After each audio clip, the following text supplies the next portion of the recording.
Hi everyone, this is Marlene with Dixie Quilters, and today I'm going to talk about Tombstone with Wild West, the Cotton Cuts Mystery Quilt.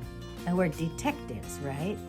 I get a kick out of that. It's a nice presentation on how to get us excited about doing the project, you know. But I chose these Tim Holtz fabrics, and they're sort of monochromatic, but that's okay. They have some very interesting elements to it. It's called Tim Holtz Eclectic Elements for Free Spirit Fabrics.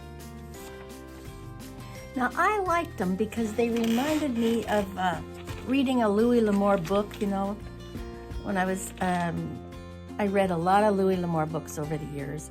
And my daughters, who are now adults, they say, "Mom, you only let us read Louis L'Amour, you let us read Pride and Prejudice," and I had a list of classics. And so how did Louis L'Amour get into that list of classics? I don't know. But they sure know a lot about Westerns, right? And so these fabrics remind me of that.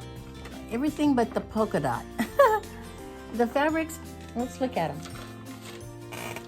Here's our current clue number 3. So let me put that down. But see these fabrics? They look like, like a page out of a journal for a, 1900s, where they're traveling around the West trying to survey it. You know, they had to bring their survey equipment with them, and they had to make notes. And it's just very interesting. And some of these other fabrics appear to be like water damaged. Here, these. See these up here? Isn't that interesting? Anyway, so these are my finished clue. Oh, this one has the name of a national, Valley National Bank is written on this piece right in here. But it looks like real antique fabrics. I just love that. And yes, it reminds me of a Louis L'Amour book. I know you laugh at me, but I don't laugh at myself, for goodness sakes. But here we have clue 5. 5's done, 4's done, and we're taking them out of my pizza box. I'll show you. See how nice that holds all those things? Please leave me comments and let me know what you think about this crazy pizza box idea. But I have a place to put them, and they're flat, and I don't have to keep re-ironing them all the time. So here's number 4B. And then we have 3. How are you doing on your clues? I'd like to see some of you post what you're doing too.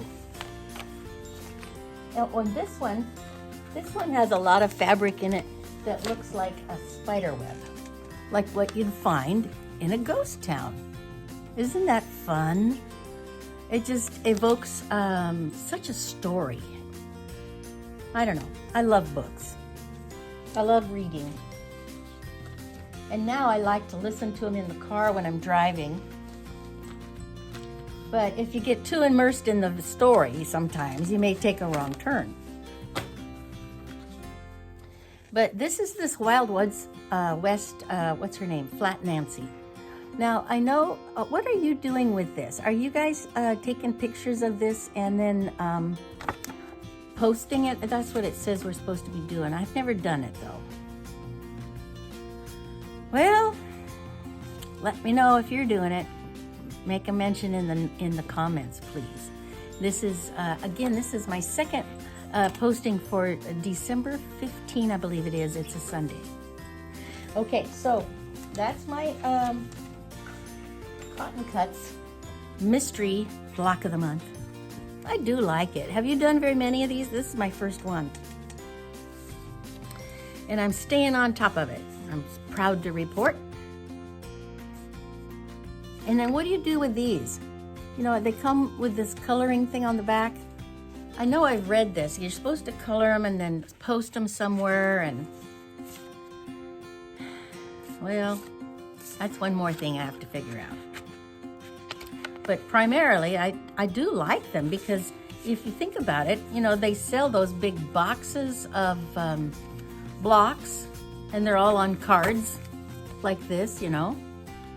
But here, you're getting them with color, and it's like we're assembling our own box of blocks. Maybe that's how to look at it. Okay, well, please make some comments, subscribe, ring the bell, whatever that means. I'm not quite sure. But do subscribe and do make comments and let me know. What can I do to improve? What can I talk about that you want to hear about? Let me know. All right, thanks. Okay, bye.